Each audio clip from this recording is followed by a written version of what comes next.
Insider post-game show. My name is Pete Ghersen, alongside head analyst and publisher Scott Schrader, as we're here after the Trojans fall for the first time in almost 2 years, Scott, 38-35 against the Arizona State Sun Devils. The 19-game win streak is over. Scott, I know you're tired of hearing that, but that's the fact. It was a big stat that USC had been holding on to the last couple of years. The win streak was the one hook in the coat rack that was still left for Clay Helton. You can no longer pull out the, well, he hasn't lost at home in 2 years, since 2015. Well, you can't say that anymore. And not only that, the Trojans are now, unless they get a ton of luck from Utah losing or something going on down the lines, the Trojans are out of the Pac-12 South race. They're now 3-3 in the Pac-12 South. They came in second place in the Pac-12 South against this last place Arizona State team and fell today. Yes, the big storyline was JT Daniels did not suit up with a concussion. Not only JT, but Marvell Tell didn't suit up. Cam Smith didn't suit up. Porter Gustin, we know, has been out for a couple weeks now. Hunter Echols. I mean, the list is actually extraordinarily long. But at some point, the injury excuse is you can only take that so far. And Jack Sears stepped in for JT Daniels. Looked rough in the first couple possessions, had a fumble that gave Arizona State the ball on the USC 5-yard line, but then he settled in. The guy looked very poised. USC, for some reason, opened up the playbook for the first time in a while. Yep. T. Martin decided to have a little trickery in there, throw a couple of flea flickers, have Tyler Bonds throw a pass. We'll get into him a little bit more later. But Jack Sears looked comfortable out there. The run game started to pick up some yardage for him. And honestly, I thought Jack looked very poised, and after the game we spoke to him, he seemed confident and said, hey, I proved that I can play this level. He's a 4-star recruit coming out of St. Clemente High, and he can prove that he played. Well, the fact that he's never played a college football game, essentially, you would expect him to have some issues, at the beginning of this football game. But what happened is you started to see a quarterback that looked composed. He looked like he knew where the ball needed to be thrown. And the offense just looked like it had a purpose, and they were accomplishing something. They were just pulling plays out of their rear end and hoping they worked. It looked like there was an offensive scheme that they actually had put in place, and this was a loss, but it didn't feel as bad as some of the wins this year. That's true, yeah. Talk about Arizona schools. Yeah. That game in Tucson, USC had 18 penalties for 169 yards in that one. I'll talk about penalties in this one. The Trojans came in averaging a conference worst, 82 yards per game on penalties. Tonight, they did a little bit better than that, 7 penalties for 73 yards. So not much better. Trojans living up to their average in the penalty department. That's something that has to stop if this USC team wants to progress. But Jack Sears going back, I just want to put out his stats. 20 of 28 for 235 yards and 2 touchdowns. I don't think many of us would have said yesterday or this whole week in practice that Jack Sears was going to go 20 of 28 and throw for over 200 and a couple TDs and 0 picks. On Thursday night, I briefly spoke with Antonio Pierce from Arizona State, linebackers coach, defensive. I'm not sure what his title is, but he was asking if JT was going to play, and I doubted it. And they knew that they were going to go up against an inexperienced quarterback today, and so Herm Edwards, he actually sought out Jack Sears walking up the tunnel and just congratulated him on the performance, and I think that was it was deserved, because Jack Sears played really good. And so what you have is you have a USC football team that continues to not capitalize on offensive drives. They continually shoot themselves in the foot. Tyler Bonds dropped a touchdown pass. Later on, they failed to get a 4th and 1. But it's not even the 4th and 1. It's a USC will gain 9 yards on first down, and they'll punt on 4th and 2. So they're going backwards after 9 yards on first down, which is exceptionally good. So it's just they continue to just not play very good football. They put up some points today, and Jack Sears had a good game. Babai had some good runs, but overall, if you're going to continue to not finish games out, there's something wrong at the top, and that's after 8 games, something's not working. Yeah, obviously we know that Clay Helton, his name has been called for a lot. We know a lot of you guys on social media and on the internet are looking for a new head coach, but I don't know if you can put all the blame on him. There's injuries. You cannot put all the blame on him. But at some point, that is where the blame needs to go. Yeah. And, there's, he's the one who, he hires a staff, he recruits guys, and we're not going to sit here and pile on everybody, but at the end, as Harry Truman said, the buck stops here. And, ultimately, you can't keep going, well, the offensive line's not playing good, the running backs aren't hitting the hole, the receivers are dropping passes. At some point, you need to eliminate all of that from the equation and just say, look, this is a from-the-top issue. Yeah, it's not nitpicking. Yeah, I think the one play you just mentioned, that 4th and 1 on ASU's 20-yard line, late in the game, under 4 minutes, USC's down 31-28, down 3. They send the field goal unit out on the field, they're about to kick it, and then Clay calls a timeout. USC burns the timeout. A lot of the fans were booing when the field goal went out there, the field goal unit went out there. So they kind of felt like, yes, we're going to get a nice 4th and 1 play and then potentially get a touchdown, take the lead in this game. Clay Helton calls a timeout, they run a 4th and 1 play, and it doesn't work. Said where it stopped, and then all of a sudden ASU goes down the rest of the field and puts the game away on a touchdown by Manny Wilkins. So that was a critical point. USC could have either kicked the field goal to tie the game at 31, and they should have kicked the field goal. And the reason why they should, and this is not me after the fact. This has just been a consistent issue of not being able to gain a yard when they need it. It's true. So you're at home. You have an opportunity to tie the football game. You kick the field goal. On the road, go for it. I'm all for that. But you're at home. You're going to maybe go to overtime. But I want to go beyond this. And we're talking about a pattern of USC football. And Texas, they could have gained 1.5 yards to take a 21-10 lead over Texas in the second quarter. Last week they failed to score 2 times from within the 15-yard line. Not a single point. Both drives started from the 15-yard line and in. This is just, it just keeps happening over and over and over again. And they have injuries, so they're going to have issues in the secondary. They're going to get beat. The fans are going to go, oh, this secondary stinks. Ronnie Bradford can't coach. No, Ronnie Bradford can coach, okay? This is an issue where it's a leadership issue, in my opinion. At this point, 8 games into the season, it's just, you can't start blaming positions. We're not going to blame positions, but we'll talk a little bit more about injuries. I just want to point out, Porter Gustin, obviously we know, didn't play. USC's defense had 0 sacks today. He's a big part of that pass rush. USC has a tough time getting some of that pass rush going without a guy like Porter.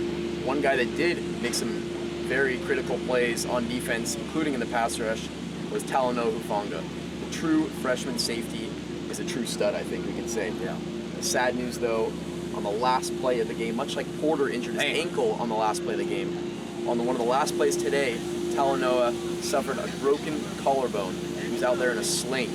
You can see the picture on Scott's Twitter account. Yeah. And he will be out for the foreseeable future, likely the rest of the year. I mean, think he about had a huge, I just want to say his game today, 11 tackles total. 1 pass deflection where he jumped so high, the ball hit him in the chest. The guy got up so high. 2.5 tackles for loss. He seemed like, I was calling the game on student radio, it seemed like every other big play on defense was, who's that? Oh, it's 15 again. Talanoa Hufanga making the play. Yeah. And Marvell Tell's not out there. Cam Smith's not out there. Fresh and making these type of plays. It's an awesome sight to see. And then it's so sad to see a guy that goes down with a collarbone injury and probably out the rest of the year. I'm just going to add that Levi Jones also left the game with a hip injury. Yep. Chuma left with a knee injury. And Jonathan Lockett, who is getting playing time to start in place of Marvell because Jenny went over to the safety position to start. Lockett was in there, and he also left the game with an injury. So the injuries keep piling up. But talked to some guys after the game. Elijah Griffin, he's hoping he's going to be back to practice on Monday. Levi says he'll play next week. JT Daniels says he's passed all of his concussion protocol tests. They just didn't clear him. So he's expected to return. So there's guys that could return, but USC is down.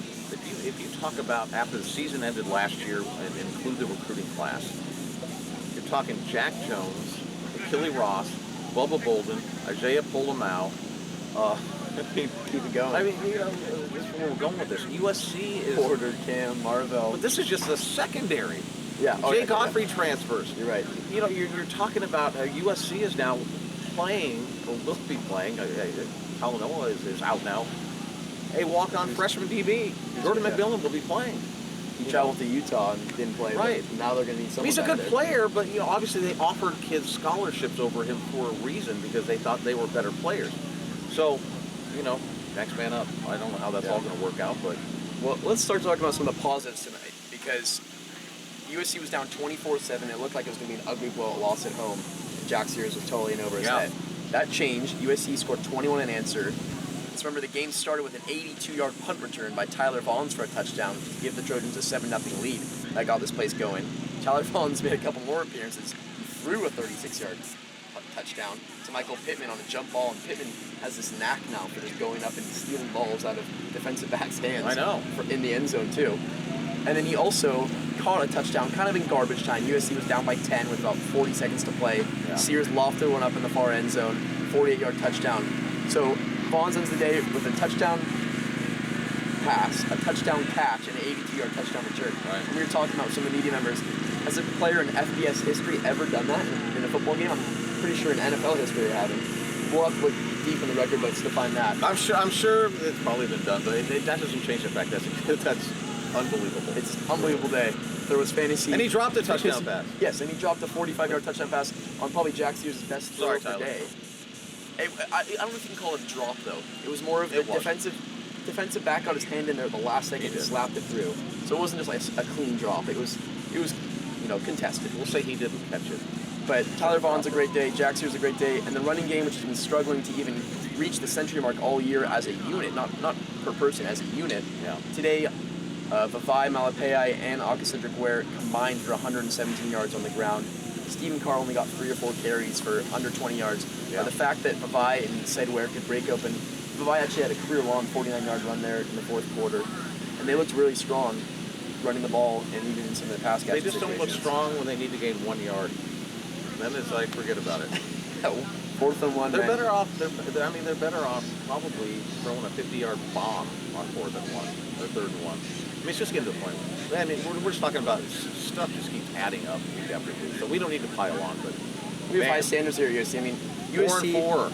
USC is now 4-4. We talked about when's the last time the Trojans were at 500. Probably when Max Brown got benched for Sam Darnold after that Utah game 2 years ago. Not even that. They went on and won the Rose Bowl that year. Yeah, they were maybe the best team, one of the best teams in the country that year. The last time was when Lane Kiffin got fired on the tarmac after losing to who? Arizona State. But at Arizona State. But it doesn't matter. Arizona State's responsible for firing potentially the last 2 USC coaches. I want to talk about the little USC Arizona State series history. USC came into this one 22-12 versus Sun Devils all time. They at one point had won 11 in a row between 2000 and 2011. Yeah. And they've won the last 3 in a row coming into tonight. And last year was a 48-17 drubbing in Phoenix, where we were. At one point, USC led that game 31-3, but USC did have a couple guys named Sam Darnold and Ronald Jones went for 216 yards and 2 touchdowns in that game. And Sam threw for 3 touchdowns. Tyler actually had 2 touchdowns receiving last year in Phoenix, so maybe he has something. Yeah, one of those touchdowns he got hit hard in the head. Maybe he loves playing against Arizona State.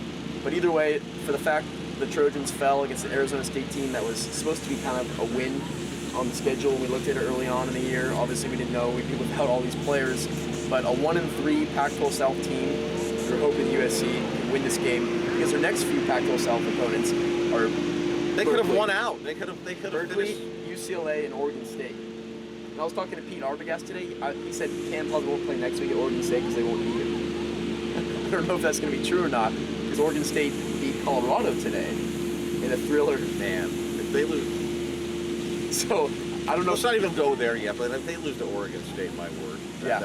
But other than Notre Dame, they get to face UCLA, Berkeley, and Oregon State to end the year. Yeah. And those should all be 3 wins. I'm telling you, UCLA's not going to. That's not a sure win. You're right. UCLA's getting better. Chip Kelly's. If you lose to UCLA this year, USC, man, that's like giving Chip Kelly a kickstart and a head start. It's a tough year. 4-4, and even 500, 3-3 in the Pac-12 South, and all hopes off to make it to that Pac-12 championship game in Santa Clara. But an entertaining game here today. Jack Sears showed some promise. Young guys stepped up. Yes, the injury bug continues to bite USC. But all in all, we have more for you on TrojanInsider.com. Players interviews galore. We got Aiden Bird writing our article for us. Scott, any last things you want to add? Just that, they lost to a team they shouldn't lose to, but it felt like they might have something positive to build on.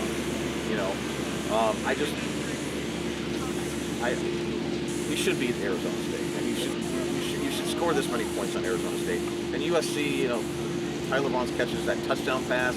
They gained 1 yard on 4th and 1. I mean, this could have been a USC wins by 20 points, but we're saying that every week. So they should have beat Arizona by 20 points. How many weeks can we keep making excuses? If USC would have done this, if USC, you just can't say that forever. So that's why, for me, if they're going to move into this place next year, a newly renovated Coliseum, you have to have some excitement for this football team. Yeah, and I want to add that it was Paul Hackett. They had 20,000 people. It was probably 40. Attendance-wise, today was 47 or 49,000, which is what I'm talking the about. least amount of fans in attendance. Yes, it was 12. It will get worse. It was the least amount of fans in attendance since 2001 game against Oregon State when they had like 42,000. Yeah. Today was between 47 and 49, somewhere around that number. Not a huge crowd today, and I'm sure we'll be calling for Clay Helton's name a little bit more this week. But for Pete Ghersen, Including us. I'm going to stand pat on that. For Scott Schrader, Pete Ghersen, we're saying thanks for tuning in to TrojanInsider.com postgame show, and tune in to the website for more analysis and interviews. Fight on.